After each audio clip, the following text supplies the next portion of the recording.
पहले मैं आपको क्लियर कर देना चाहूँगा, जो अभी सोच रहे थे आपकी अग्निवीर योजना में आपका बंद हो जाएगा, अभी बंद नहीं होगा। क्लियरली ये डिसीजन हो चुका है। लगभग जितने भी सोर्सेस आ रहे हैं, जितने भी न्यूज़पेपर में आर्टिकल्स आ रहा है, उसको देख के लगता है कि आपकी अग्निवीर योजना बंद नहीं होगा।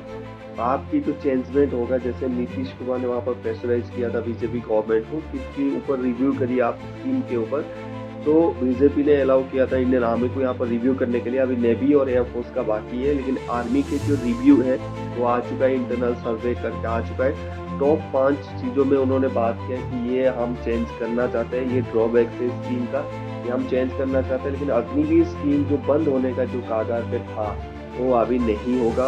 अग्निवीर स्कीम बंद नहीं होगा, सिर्फ उसमें चेंजेस किया जाएगा।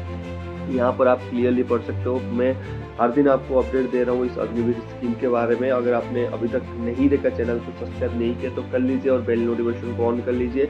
अगर आपने मेंटरशिप प्रोग्राम ज्वाइन नहीं किया, क्या होता है मेंटरशिप प्रोग्राम कि आपसे एग्जाम नहीं निकल रहा है, आपसे प्लान नहीं हो पा रहा है, टाइम टेबल डिसिप्लिन नहीं हो पा रहा है, तो हमारी मेंटरशिप प्रोग्राम ज्वाइन करिए। हमने कम्युनिटी पोस्ट पे अपनी लिंक्स डाल के रखा है, टेलीग्राम आईडी का जाइए और ज्वाइन कर लीजिए। साथ में अगर आपने free Telegram channel army sir official join नहीं किया तो कर लीजिए। चलिए वीडियो में बढ़ते आगे।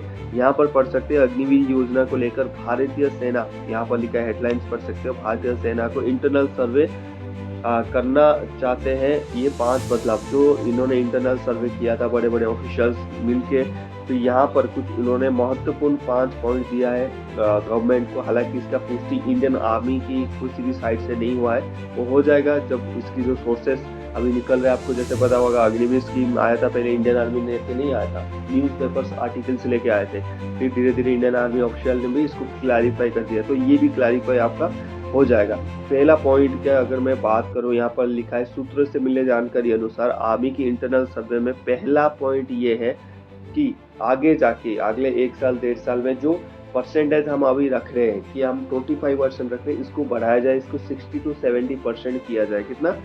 60 to 70% किया जाए। और जो 25% को हम 11 लाख रुपया देते थे और उनको यहाँ से निकाल देते थे, सॉरी 75% को, अब उनको 12 लाख का भुगतान दिया जाएगा, जाने दिया। यहाँ पर बात की बात है, लेकिन ये जो चीजें ये अच्छा है। 60 to 70 मतलब वही चीजें हो रहा है जो पहले नरवाने, जनरल नरवाने साहब ने बीजेपी को सौंपा था कि 75% को हम रिटेन करेंगे और सिर्फ 25% को आउट करेंगे। देखिए मुझे लगता है ये चीजें हो जाएगा। अगर ये रिव्यू हो रहा है, इसमें ड्रॉबैक्स आ रहे हैं, तो बंदे इसमें इंटरेस्ट इसलिए नहीं ले रहे कि 25% ही रहेंगे, 75% आउट होंगे, सब भागी की तरफ चल रहा है। लेकिन जब 75% हो जाएगा, 70% हो जाएगा, तब कंपटीशन ज़्यादा बढ़ेगा।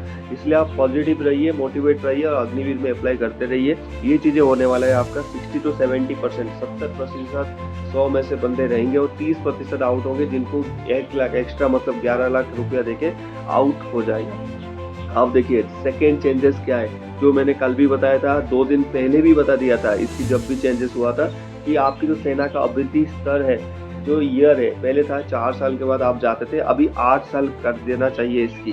क्योंकि 4 साल में बंदा ये सोचता है कि आज ट्रेनिंग हो गया, 3 साल के बाद मैं घर जाऊंगा, 3-3.5 साल के बाद मेरा डॉक्यूमेंट क्लोज हो जाएगा, मैंने क्या करना पहुंचता है। लेकिन 8 साल होगा तो मेहनत से काम करेगा। लेकिन यहाँ पर एक चीज़ इंश्योर करना चाहिए इंडियन आर्म्ड फोर्सेस को कि अगर वो 8 साल में जा रहे हैं, उसकी जो एडिशनल बेनिफिट्स फैसिलिटी है, एक सर्विसमैन कोटा है, रिजर्वेशन है, उसको बढ़ाना चाहिए। क्योंकि 8 साल के बाद जाके वो करेगा क्या, that is a big question तो यहाँ पर भी था कि 4 साल के बाद जाके करेगा क्या, क्वेश्चन वहाँ भी है कि 8 साल के बाद जाके करेगा क्या।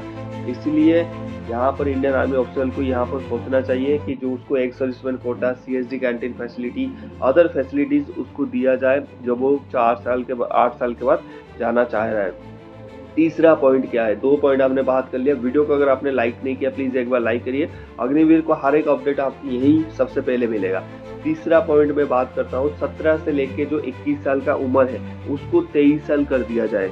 किसमें कर दिया जाए, आपकी एयर डिफेंस हो गया, इंजीनियरिंग हो गया, टेक्निकल ब्रांच जितने भी है उसमें 23 साल कर दिया जाए। टेक्निकल ब्रांच की बात करें, हम GD की बात नहीं कर रहे। GD में सेम 21 ही रहेगा, आर्मी GD में, आर्मी जनरल ड्यूटी में 21 ही रहेगा।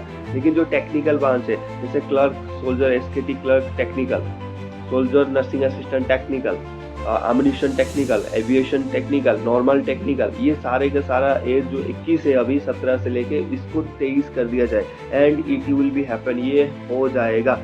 सिर्फ ट्रेडमैन और इसकी जो जीडी की ये और वुमेन मिलिट्री पुलिस की ये 21 साल रह जाएंगे, बाकी सारे के सारे 23 साल हो जाएंगे। ठीक है, अब आते हैं विकलांग भुगतान यानी डिसेबिलिटी पेंशन। अभी ये होता है कि जैसे 8 साल सर्विस हो गया अभी, या फिर आपको ट्रेनिंग में कोई चोट लग गया, आपके हाथ कट गया, हाथ में पैर में चोट लग गया, आप फर्दर इंडियन आर्मी के लिए फिट नहीं हो, तो वहाँ पर अग्निवीर को कुछ भी नहीं मिलता था, तो यहाँ पर आपको डिसेबिलिटी पेंशन मिलेगा। यानी कहने का मतलब है जैसे अभी मिलता था हमारे जो रेगुलर सोल्जर्स को, कुछ भी हो जाए उनको एक पेंशन मिलता है, बोर्ड आउट कर देते हैं, उसके बाद उनको पेंशन दिया जाता है। तो यहाँ पर नहीं मिलता था, यहाँ पर देना चाहिए, क्योंकि देखिए जो बंदा इंजर्ड हुआ है वो देश की रक्षा करते करते इंजर्ड हुआ है, अपनी वजह से नहीं हुआ है, वो अपनी मातृभूमि और जो मिट्टी के लिए हुआ है। तो अगर एक रेगुलर सोल्जर अगर डिसेबिलिटी हो रहा है वहाँ पर उसको पेंशन मिल रहा है, तो यहाँ पर क्यों नहीं मिलेगा? यहाँ पर भी आपको डिसेबिलिटी पेंशन मिलेगा। अभी चाहे आप ट्रेनिंग में चोट लगे या फिर यूनिट में चोट लगे, इन सर्विस चोट लगे, आपको वहाँ पर एक डिसेबिलिटी पेंशन करके अलग मिलता है, वो अलग मिलेगा। अगर आपको इसके बारे में जानना है ज़्यादा डिटेल्स, आप कमेंट करिए, मैं आपके लिए वीडियो बना दूंगा। ठीक है, उसके बाद 5वीं और आखिरी पॉइंट ये है कि सेना चाहता है कि युद्ध में अग्निवीर की मृत्यु होने पर, यहाँ पर शहीद लिखना चाहिए, इनको लिखना भी नहीं आता, गधो है।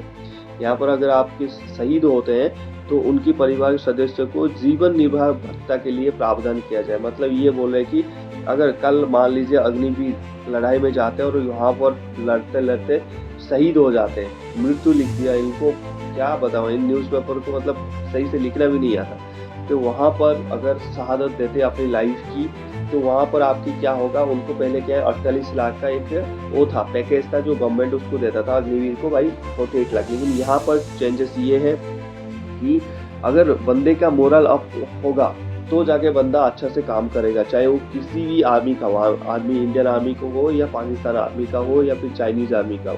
अगर बंदा का मोरल डाउन है, आप कितने भी अच्छा इक्विपमेंट दे दो वो नहीं करेगा। ये मेरा पर्सनल एक्सपीरियंस है, और किसी भी फौजी भाई अगर आपके होंगे उसको पूछ लेना ये चीज़ें, क्योंकि अगर उसकी आप एडिशनल वेलफेयर नहीं देंगे, क्योंकि उसके साथ वाले को मिल रहा है जो आपके साथ बैठ के फायरिंग कर रहा है देश के लिए, उसको हर एक चीज़ मिल रहा है और इसको नहीं मिल रहा है, तो वो अगर डिफरेंस अभी भी रहेगा, अभी भी स्कीम में ड्रॉबैक्स रहेंगे। अगर इस साल 4 से 8 साल कर दिया और 8 साल करने के बाद भी अगर उनको नहीं दिया ये सारी चीज़ें, जैसे एक सर्विसमैन कोटा नहीं दिया, रिजर्वेशन नहीं बढ़ाया, CSD कैंटीन फैसिलिटी नहीं बढ़ाया, तब भी जाके ये ड्रॉबैक्स रहेंगे, या जो अग्निवीर स्कीम है ऐसे ही रह जाएगा। ठीक है, क्योंकि जो बंदा 24 साल में जाके भी कुछ कर सकता था वो 28 साल में जाके कुछ भी नहीं कर पाएगा। और अगर आप एडिशनल उसको नहीं देंगे, हालांकि ये दिया जाएगा, धीरे धीरे आता रहेगा, मैं आपको अपडेट करता रहूँगा, क्योंकि अगर उन्होंने सोचा है 8 साल बढ़ाएंगे तो उन्होंने ये भी सोचा होगा करेगा क्या बंदा जाकर 28 साल में ना, घर थोड़ी बैठेगा। तो ये आएगा, आगे आएगा, मैं बताऊंगा। तो इस जो पॉइंट का लास्ट वाला पॉइंट ये है कि अगर बंदा शहीद होता है तो उनको घर को पेंशन हर महीना पहुंचेगा, जैसे एक रेगुलर सोल्जर्स को पेंशन पहुंचता है हर महीना। जैसे उनकी डेथ हो गया, अगर वो शादीशुदा नहीं है, उनकी माँ या पापा को मिलता है, अगर शादीशुदा है तो उनकी वाइफ को कुछ परसेंट मिलता है, उनके माँ बाप को कुछ परसेंट मिलता है। तो यहाँ पर ये क्लियरली अच्छा एक डिसीजन है। देखिए इसमें जितने भी लगा मुझे सबसे ठीक है, अग्निवीर बंद नहीं होगा बात अलग है, तो बंद हो जाना चाहिए था, लेकिन नहीं होगा तो ठीक है, हम कुछ नहीं कर सकते। लेकिन इसमें जो सारे पॉइंट्स है मुझे अच्छे लगे, सिर्फ एक ही पॉइंट्स में मेरे को थोड़ा सा कमी नज़र आया कि जो 8 साल वाला है ना, इसके अंदर आप एडिशनल बेनिफिट्स यहाँ पर फिक्स कर दीजिए, अग्निवीर अच्छा स्कीम हो जाएगा। 75% को रिटेन करिए, रखिए वहाँ पर, 25% को आउट करिए, जो खराब है उनको आउट करिए वहाँ पर, आप फिल्टर करके 8 साल के बाद। तो यहाँ पर ऐसे होगा, कोई 8 साल के बाद आउट होना नहीं चाहेगा, क्योंकि और 7 साल करेगा तो 15 साल में उसकी पेंशन है, तो वहाँ पर वो बहुत मेहनत से काम करेंगे, और जो एक इसकी लक्ष्य रखा गया था यूथफुलनेस का, वो निखर के ऊपर आता रहेगा। ऐसे ही अपडेट्स हम आपको देते रहेंगे, आगे जाके जो भी अपडेट्स आएंगे।